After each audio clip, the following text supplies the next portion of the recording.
खामोशाई, जिंदगी बड़ी होनी चाहिए, लंबी नहीं। तुम्हें कैसे पता है कि तुम 40 तक जिंदा रहोगे? कोई बात नहीं सेन्योरिटा, कोई बात नहीं। अरे फ्यूचर से इतना डरेगा तो क्या खाक जिएगा। जितना भी ट्राई करो बनी, लाइफ में कुछ ना कुछ तो छूटेगा ही। सुनो, जियो, खुश रहो, मुस्कुराओ, क्या पता कल हो ना। दादा साहेब फाल्के, ये नाम बहुत ही ज़रूरी है हमारे इंडियन फिल्म इंडस्ट्री के लिए, क्योंकि इन सब की शुरुआत सबसे पहले दादा साहेब फाल्के ने ही की थी। 1913 में दादा साहेब फाल्के ने सबसे पहले एक black and white and silent movie release की थी राजा हरीशचंद्र के नाम से, और इसका सारा क्रेडिट दादा साहेब फाल्के को ही जाता है, क्योंकि इस मूवी के प्रोड्यूसर, डायरेक्टर और कैमरामैन दादा साहेब फाल्के ही थे। और तो और वो एक्टर्स का मेकअप भी खुद ही किया करते थे। इसके बाद भी उन्होंने करीब 23 और मूवीज निकाली, जिसको हम इंडियन फिल्म इंडस्ट्री की नींव भी कह सकते हैं। पर दोस्तों, जहां दादा साहेब फाल्के ट्रू स्टोरी पे बेस्ड मूवीज बनाया करते थे, वहीं हॉलीवुड में फिक्शनल और एक्शन मूवीज की शुरुआत हो चुकी थी।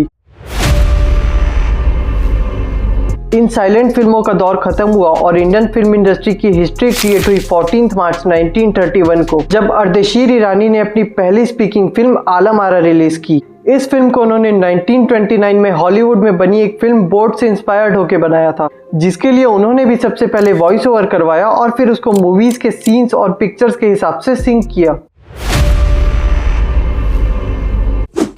जहां हॉलीवुड वाले lost horizon, you only live once और डबल एक्सपोजर जैसी अच्छी मूवीज बना रहे थे, वहीं हिंदी सिनेमा को 1937 में उनकी पहली कलर फिल्म मिली किशन कन्या के नाम से, जिसको डायरेक्ट किया था मोती गिदवानी ने और इसके प्रोड्यूसर थे अर्देशीर ईरानी। दोस्तों, इन सब में ऐसा नहीं था कि सिर्फ बॉम्बे में ही फिल्में बनाई जाती थी, बल्कि भारत की पहली बंगाली फिल्म जो कि नल दमयंती के नाम से थी, वो 1917 में ही रिलीज हो चुकी थी। और ऐसे ही साउथ इंडिया में भी 1919 में किचाला वदम करके एक मूवी रिलीज की गई थी, और 1932 में पहली मराठी मूवी भी रिलीज कर दी गई थी, जो कि अयोध्याचा राजा के नाम से थी। पर दोस्तों, इन सब में हमें अभी तक मॉडर्न मूवीज देखने को नहीं मिली थी। दोस्तों, उसके बाद 1949 से लेके हमें हमारी रिलेटेबल और रोमांटिक मूवीज देखने को मिलने लगी, और 1950 से लेके 1960 तक को इंडियन फिल्म इंडस्ट्री का गोल्डन पीरियड कहा गया, क्योंकि इन्हीं 10 सालों में हमें हमारे लेजेंडरी एक्टर्स मिले हैं, जिनके आज भी हम सब फैन हैं। दिलीप कुमार, देवानंद, मीना कुमारी, राज कपूर, मधुबाला और नरगिस जैसे बहुत से कलाकार हैं, जिन्होंने इन्हीं 10 सालों के बीच बड़े पर्दे पर दस्तक दी। इन एक्टर्स ने बॉलीवुड के लिए एक ऐसा लेवल सेट किया, जिसके बाद से इंडियन सिनेमा की हाइप बहुत तेजी से बढ़ने लगी। लेकिन 1970s में हॉलीवुड मूवीज कुछ ज्यादा ही अच्छी बनने लगी थी, लेकिन तब तक हमारी इंडियन फिल्म इंडस्ट्री, उसके स्टार्स और उनकी ऑडियंस अपना एक अलग ही लेवल सेट कर चुकी थी, जिसकी वजह से 1970 में इंडियन फिल्म इंडस्ट्री को उनका अपना नाम मिला, जिसे बॉम्बे और हॉलीवुड से जोड़ के लोग बॉलीवुड कहने लगे। हालांकि बॉलीवुड के कुछ बड़े दिग्गज आज भी इस इंडस्ट्री को हिंदीवुड कहते हैं। दोस्तों, 1970s में बॉलीवुड फिल्मों को लोग मसाला मूवीज की तरह देखने लगे थे, और बॉलीवुड ने भी इस टाइम तक एक्शन मूवीज बनानी शुरू कर दी थी। और 1970s में ही बॉलीवुड के सबसे पहले सुपरस्टार राजेश खन्ना, धर्मेंद्र, हेमा मालिनी और अमिताभ बच्चन जैसे दिग्गज कलाकार अपने पीक पर आए।